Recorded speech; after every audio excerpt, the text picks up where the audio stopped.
அவ வந்தபோது முதல்ல சார் போய் பார்க்கலான்ட்டு போய் பார்த்தோன்னே மூக்குத்தி எங்க அப்படின்னாரு. அப்போ ஐ வாஸ் வேரிங் அ மூக்குத்தி லைக் யோர்ஸ். இது வந்து நான் தாரத்தப்பட்டையில் போட்டிருந்தேன் அந்த ரெக்கார்டிங் டைமில்.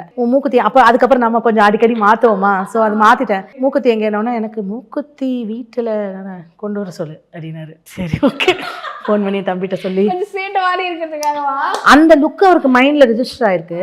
ஸோ ஒன்ஸ் இந்த கேரக்டர் வந்தோன்னா அவருக்கு என் பேர் ஸ்ட்ரைக் ஆகி ஹீ கால் மீ அப். அது போய் பண்ணிட்டு வந்தேன். It was a fun. 1 day shoot போயிருந்தோம், பட் ஹாஃப் டேல முடிச்சிட்டோம். அது ஒரு நல்ல ஒரு ஃபன்னாக இருந்தது. அது லைக் எல்லாம் ஆடி ஆடி பாடு. அந்த லாஸ்ட்டில் அது பஜன் ஃபாஸ்ட் ஆகும். நான் சொன்னேன் சார் இது என்ன, எனக்கு அப்போ வந்து அவ்வளோ என்ன சொல்கிறது, நான் அவ்வளோ என்ன அது எப்படி நான் பேசுனேன்னு எனக்கே தெரியல சார். பஜன் சார் உட்காந்து பாடிட்டுருக்கேன், நீங்கள் சாமி அடைச்சிட்டா நான் எப்படி சார் ஆடுறதுன்னு நான் அவரே சிரிச்சிட்டு உள்ள போயிட்டார். சரி பண்ணு அப்படின்னு போயிட்டாரு. And once I got ready and every thing, he was giving me a smile because what he imagined it was there. No, he was happy.